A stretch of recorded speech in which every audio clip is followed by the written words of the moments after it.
Power star Pawan Kalyan మాజీ భార్య రేణు దేశాయ్ తన తర్వాత పవన్ను పెళ్లాడిన అనా లెజ్నోవా గురించి తొలిసారి మాట్లాడింది. ప్రస్తుతం పవన్ కళ్యాణ్ భార్య అనా లెజ్నోవానే అని తాను కాదని ఆమె స్పష్టం చేసింది. పవన్ కళ్యాణ్తో తనను మళ్ళీ కలవమంటూ విన్నపాలు చేసే అభిమానుల్ని ఉద్దేశించి ఆమె ఒక లెంగ్తీ ఫేస్బుక్ పోస్ట్ పెట్టింది. పవన్ 4 ఏళ్ల కిందట అనాను పెళ్లాడాడని, వారికో చక్కటి కూతురు కూడా ఉందని, కాబట్టి పవన్ను తాను తిరిగి కలిసే ప్రసక్తే లేదని ఆమె స్పష్టం చేసింది. తనకు ఇకపై ఇలాంటి విన్నపాలు చేయొద్దని అభిమానుల్ని ఆమె వేడుకుంది.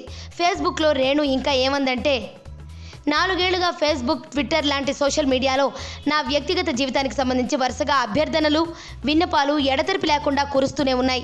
నేను నా ఇంటర్వ్యూలలో సోషల్ మీడియాలో ఎన్నిసార్లు వివరణ ఇచ్చినా ఇవి ఆగడం లేదు. అందుకే మరొకసారి చాలా స్పష్టంగా నా అభిప్రాయాన్ని చెప్పడానికి ఈ పోస్ట్ పెడుతున్నాను అంటూ మొదలుపెట్టిన రేణు, మీరు నిరంతరం నా పట్ల చూపిస్తున్న ప్రేమాభిమానాలకు, నాకు అందిస్తున్న సహాయ సహకారాలకు నా హృదయపూర్వక కృతజ్ఞతలు తెలియజేసుకుంటున్నా. నా వ్యక్తిగత జీవితం గురించి మీ అందరికీ ఒక విజ్ఞప్తి చేయాలనుకుంటున్నాను. కళ్యాణ్ గారు 4 ఏళ్ల క్రితం అనాను పెళ్లి చేసుకున్నారు. వారికి ఒక చక్కటి కూతురు కూడా ఉంది. ఆయన వివాహ బంధాన్ని, ఆయన కుమార్తెకు జన్మనిచ్చిన తల్లిని గౌరవిస్తూ నేను మీకు చేసుకునే విన్నపం ఒకటే. నేను కళ్యాణ్ గారు తిరిగి ఏకం కావాలని మీరు పదే పదే కోరవద్దు. దయచేసి ఒక విషయం మీరంతా అర్థం చేసుకుని ఆమోదించాలి.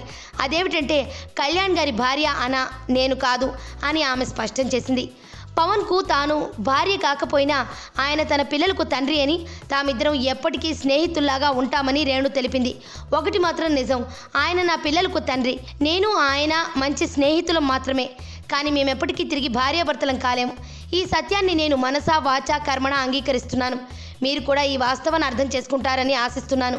నన్ను తిరిగి కళ్యాణ్ దగ్గరికి వెళ్ళమని మాటి మాటికి మీరు కోరడం సబబు కాదని గుర్తించాల్సిందిగా మనవి చేస్తున్నాను.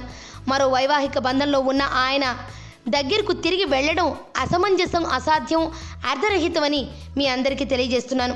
భవిష్యత్తులో ఈ విషయమై ఎలాంటి ఇబ్బందులు కలిగించే ఒత్తిడితో కూడిన కోరికలేవి మీ వద్ద నుండి ఎదురు కావని ఆశిస్తున్నాను. ఎంతో నిజాయితీతో మనస్ఫూర్తిగా మీకు నేను చేసిన ఈ విన్నపాన్ని సహృదయంతో అర్థం చేసుకుంటారని, ఎప్పటిలా మీ నిర్మలమైన స్నేహ వాత్సల్యాలను అందిస్తారని కోరుకుంటున్నా అని రేణు పేర్కొంది. రేణు పోస్ట్ మొత్తం తెలుగులోనే ఉండటం విశేషం. ఫిల్మ్స్ చూసిన తర్వాత మీరు ఏమైనా మూవీ స్టోరీ ఎక్స్పెక్ట్ చేయగలుగుతున్నారా? ఇలాగా ఉండకుండా వేరేగా ట్రై చేస్తున్నాను. Spying on someone, okay, using some gadgets, spider ద్వారా మనిషిని చంపడం, లైక్ ఈజర్ ద్వారా మనిషిని చంపారు.